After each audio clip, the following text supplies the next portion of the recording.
ಮಾತಾಡ್ತಕ್ಕಂಥ ಚಳವಳಿ ಇವತ್ತು ಜೇವರ್ಗಿ ಬಸ್ ನಿಲ್ದಾಣದಲ್ಲಿ ಮೂಲಭೂತ ಸೌಕರ್ಯಗಳ ಕುರಿತು ಹಲವಾರು ದೂರುಗಳು ಬಂದಿರತಕ್ಕಂಥ ಹಿನ್ನೆಲೆಯಲ್ಲಿ ಗ್ಯಾರಂಟಿ ಅನುಷ್ಠಾನ ಸಮಿತಿಯ ಸರ್ವ ಸದಸ್ಯರು ಮತ್ತು ನಾವು ಮತ್ತು ಅಧಿಕಾರಿಗಳು ಬಂದು ಇಲ್ಲಿ ಕುಡಿಯುವ ನೀರು ಮತ್ತು ಶೌಚಾಲಯಕ್ಕೆ ಸಂಬಂಧಪಟ್ಟಂತೆ ಬಹಳ ಸೀರಿಯಸ್ ಆಗಿ ಚರ್ಚೆ ನಡೆಸಿದ್ದೀವಿ.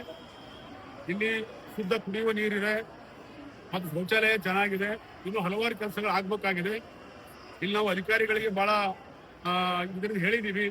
ಮುಂದೆ ಬರ್ತಕ್ಕಂಥ ದಿನಗಳಲ್ಲಿ ಮೇನ್ ಮುದ್ದ ಅಂದ್ರೆ ಇಲ್ಲಿ ಮಹಿಳೆಯರ ಸುರಕ್ಷತೆ ಇಂಪಾರ್ಟೆಂಟ್ ಇದೆ, ಮತ್ತು ಮಹಿಳೆಯರ ಶೌಚಾಲಯದ ಬಗ್ಗೆ ಇಂಪಾರ್ಟೆಂಟ್ ಇದೆ, ಮತ್ತು ಸ್ವಚ್ಛತೆ ಬಗ್ಗೆ ಇಂಪಾರ್ಟೆಂಟ್ ಇದೆ. ಅವೆಲ್ಲ ವಿಷಯಗಳ ಕುರಿತು ಚರ್ಚೆ ಮಾಡಿದ್ದೀವಿ.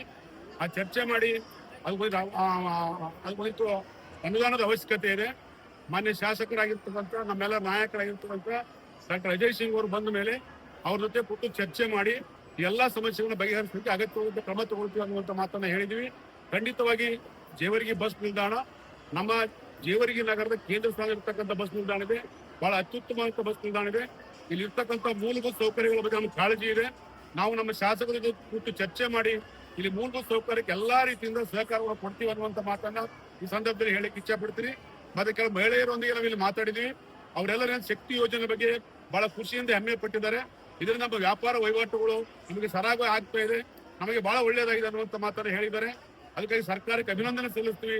ಈ ಶಕ್ತಿ ಯೋಜನೆಯನ್ನು ಮತ್ತೊಟ್ಟು ವಿಸ್ತರಣೆ ಮಾಡ್ಬೇಕಂತೇಳಿ ನಾವು ಮನವಿಯನ್ನ ಮಾಡ್ತೀವಿ.